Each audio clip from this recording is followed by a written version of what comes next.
Hello friends, मी स्मिता. तुम्हाला computer शिकायचं आहे आणि तुम्हाला कम्प्युटरची काहीच माहिती नाही, म्हणजे तुम्हाला शून्यापासून ए टू झेड कम्प्युटर शिकायचं आहे, पण तुम्ही आधी कधी केलंच नाही आहे किंवा तुम्ही आधीच शिकलात आणि आता विसर पडला आहे किंवा तुम्हाला काही घरच्या अडचणीमुळे त्यामध्ये काम करता आलं नाही आणि आता पुन्हा तुम्हाला शिकायचं आहे, तर तुम्ही मायटेक कम्प्युटर्स या यूट्यूब चॅनलला फॉलो करत जा. आणि तुम्हाला तुमच्या कॉम्प्युटरचा स्किल्स वाढवायचं असेल तर चॅनलला सबस्क्राईब करा आणि लाईक करा. कॉम्प्युटर इन्फॉर्मेशनपासून सुरुवात करूया. कॉम्प्युटर म्हणजे काय? कॉम्प्युटर एक इलेक्ट्रॉनिक मशीन आहे जे आपण माहिती इनपुट घेतो, त्यावर प्रक्रिया म्हणजेच प्रोसेस करतो आणि नंतर आपल्याला निकाल मीन्स रिझल्ट आउटपुट देते.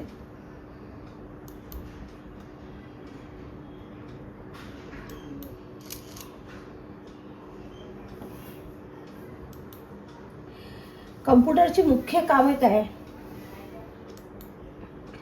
माहिती घेणे, इनपुट, आणि ते इनपुटसाठी आपण काय काय यूज करतो?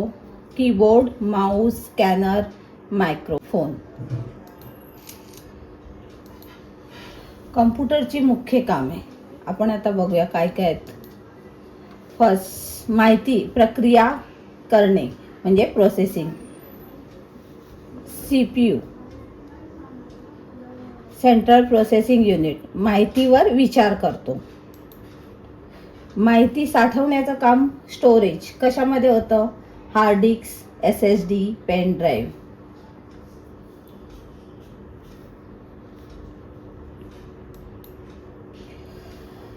नंतर आपल्याला आउटपुट, जे आपण इनपुट डेटा केलाय त्याचं स्टोरेज, त्याचं आउटपुट आपण घेतो. त्याला आपण कुठे पाहतो? तर मॉनिटर, प्रिंटर अँड आपण ऐकू पण शकतो स्पीकरवरती.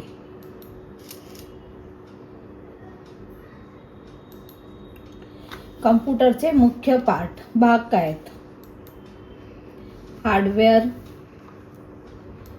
मध्ये काय येतं? माऊस,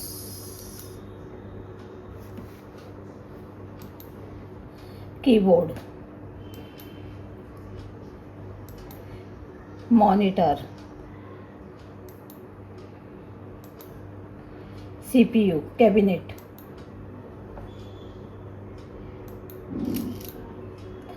आता आपण सॉफ्टवेअर काय आहेत ते पाहूया. सॉफ्टवेअरमध्ये जे प्रोग्राम्स किंवा सूचना ज्यामुळे कम्प्युटर काम करतो. विंडोज, हे विंडोजचं आयकन आहे. MS वर्ड, क्रोम ब्राउझर ज्यावर आपण इंटरनेट वगैरे सर्च करतो, आणि गेम्स वगैरेसाठी पण इंटरनेटचा वापर केला जातो. हे सगळे सॉफ्टवेअरचे आयकन्स आहेत. हे सॉफ्टवेअर आपण जो वापर करतो कम्प्युटरमध्ये काम करण्यासाठी आपण पुढे शिकणार आहोत.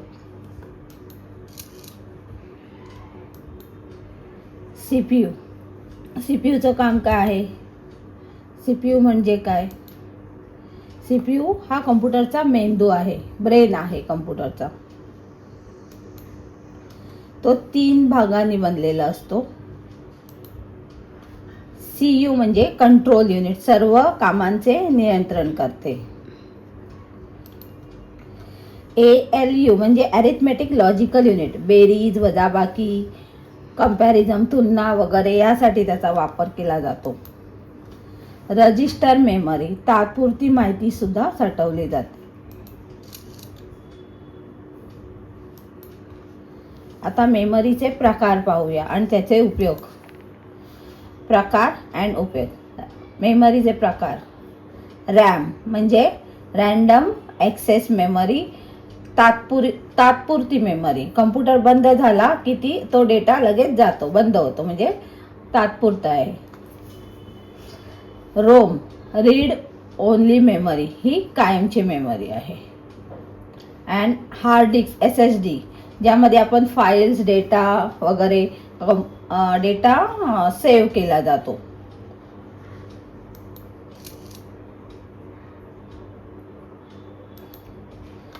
कम्प्युटरचा उपयोग कोण कोण करतं? कुठे कुठे होतो, शाळा उपयोग कोण कोण करतं, कुठे कुठे होतो, शाळा एज्युकेशनमध्ये होतो, ऑफिस वर्कमध्ये होतो, बँकिंगमध्ये होतो, ऑनलाईन खरेदीसाठी आजकाल तर सरास केला जातो. फॉर एक्झाम्पल तुम्ही अमेझॉन, मिशो, फ्लिपकार्ट, मिंत्रा यावरून तुम्ही स्वतःही ऑनलाईन खरेदी करतच असाल. गेम्स, व्हिडिओ गेम, व्हिडिओ पाहणे, शिवाय इंटरनेटचा वापर मेल करण्यासाठी किंवा काही माहिती सर्च करण्यासाठी आपण क्रोम ब्राउझरचा वापर करतो. कॉम्प्युटर वापरताना आपण काय काळजी घ्यायची, तर आपल्याला त्याला एक पासवर्ड द्यावा लागणार. म्हणजे आपली फाईल्स फोल्डर कोणी म्हणजे आपला लॅपटॉप किंवा कॉम्प्युटर कोणीही अनोळखी किंवा तुम्हाला कोणाला तुमची माहिती मिसप्लेस. कॉम्प्युटर वापरताना काय काळजी घ्यावी, त्याला आपल्याला पासवर्डने लॉक करावं लागणार. म्हणजे तुम्ही एक पासवर्ड देऊ शकता जेणेकरून कोणीही अननोन पर्सन तुमचा लॅपटॉप किंवा पीसी ओपन करू शकणार नाही किंवा वापर करणार नाही. तुमचा डेटा लीक होऊ शकत नाही. पासवर्ड असेल तर तुमचा डेटा फॉर सिक्युरिटी यूजसाठी असतो. अज्ञात लिंकवर, कुठल्याही अननोन लिंकवर क्लिक करू नका जेणेकरून तुमच्या कॉम्प्युटरच्या फाईल्स हार्म्स होऊ शकतात. व्हायरस येऊ शकतो, कॉम्प्युटरमध्ये डेटा उडू शकतो. अँटीव्हायरसचा वापर फॉर सिक्युरिटी, तुमचा डेटा स्कॅनिंगसाठी काही हार्म फाईल वगैरे झाले की नाही होऊ नयेत म्हणून अँटीव्हायरसचा वापर करावा. आणि महत्त्वाचा डेटा नेहमी बॅकअपमध्ये, म्हणजे तुम्ही हार्ड डिस्कमध्ये कॉम्प्युटरच्या असतो पण त्याशिवाय पेन ड्राईव्ह किंवा पोर्टेबल हार्ड डिस्क असतं त्यामध्ये डेटा सेव्ह करून ठेवू शकता जेणेकरून तुमच्याकडे कधी काय तुमचा कॉम्प्युटर फॉर्मॅट वगैरे करावा लागला तर तुमच्याकडे बॅकअप म्हणून तो पेन ड्राईव्ह किंवा हार्ड डिस्क, पोर्टेबल हार्ड डिस्कमध्ये तुमचा डेटा असू शकतो. किंवा तुम्ही क्लाउड, गुगल ड्राईव्हवरही तुमचा डेटा बॅकअप ठेवू शकता. कॉम्प्युटर खूप वेग. आमच्या चॅनलवर जर तुम्ही नवीन असाल तर चॅनलला सबस्क्राईब करा आणि घर बसल्या कॉम्प्युटर शिका. चला तर फ्रेंड्स, आपण संगणकाचे जनक, father of computer, Charles Babbage यांना संगणकाचा जनक म्हटले जाते. थोडक्यात माहिती आहे त्यांची. त्यांचा जन्म 26 डिसेंबर 1791. देश त्यांचा इंग्लंड आहे.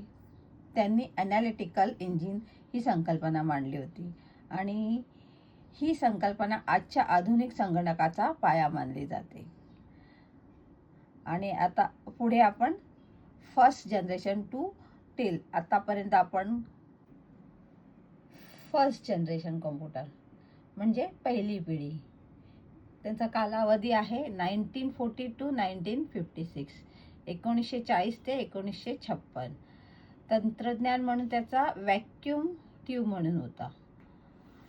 वैशिष्ट्य काय आहे त्या कॉम्प्युटरचं, खूप मोठे आकारामानाने खूप मोठं असं साईजने होतं. त्याला खूप उष्णता होत असे त्याची, म्हणजे खूप गरम व्हायचा. इलेक्ट्रिसिटी पण खूप लागत होती, वीज खूप लागत असे. त्याचा वेग खूप स्लो होता, खूप कमी होता आणि मशीन भाषा वापरली जात होती. त्या कॉम्प्युटरचं उदाहरण घेतलं तर एनॅक आणि युनिवॅक म्हणून त्या कॉम्प्युटरची ओळख होती. आपण त्याचा इमेज फर्स्ट जनरेशन कॉम्प्युटर एक खूप मोठा एका रूम एवढी जागा त्या कव्हर करत होता, म्हणजे पोर्टेबल नव्हता.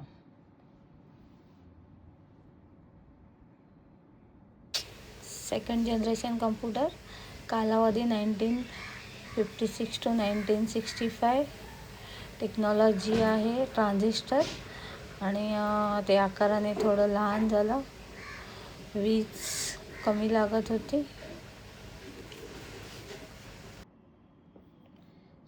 Second generation computer image.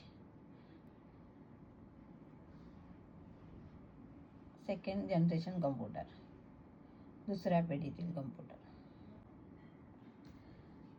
तिसरी पिढी थर्ड जनरेशन कम्प्युटर. ह्याचा कालावधी आहे 1964 पासून सुरुवात टू 1971.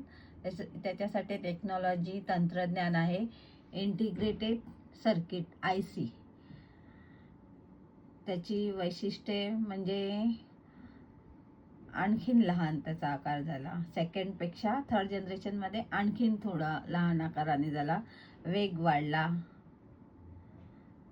विश्वासार्हता म्हणजे आणखीन त्याचा यूज वाढला आहे. ह्याच्यामध्ये कीबोर्ड आणि माऊसचा वापर सुरुवात झाली.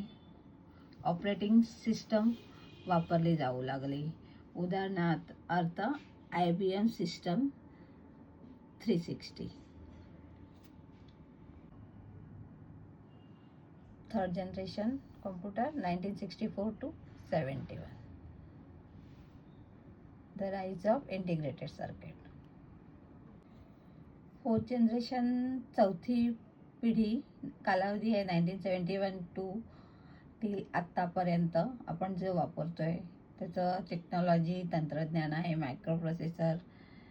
त्याचे फीचर्स म्हणजे वैशिष्ट्ये आहेत पर्सनल कॉम्प्युटर PC, आकाराने लहान, पोर्टेबल, वेग जास्त फास्टेस्ट झाला आहे, कमी किमतीत उपलब्ध आहे, इझी अवेलेबल आहे, GUI ग्राफिक युजर इंटरफेस म्हणून वापर आहे.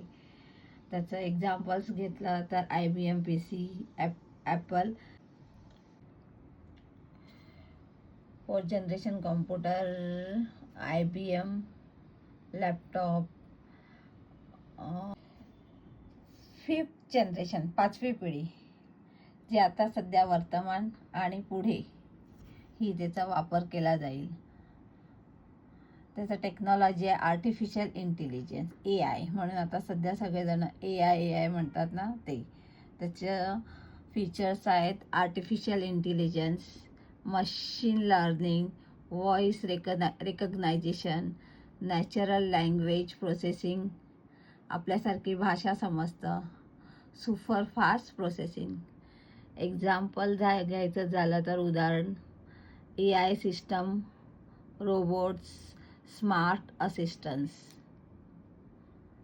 त्याच्या thank you for watching and like and subscribe the channel.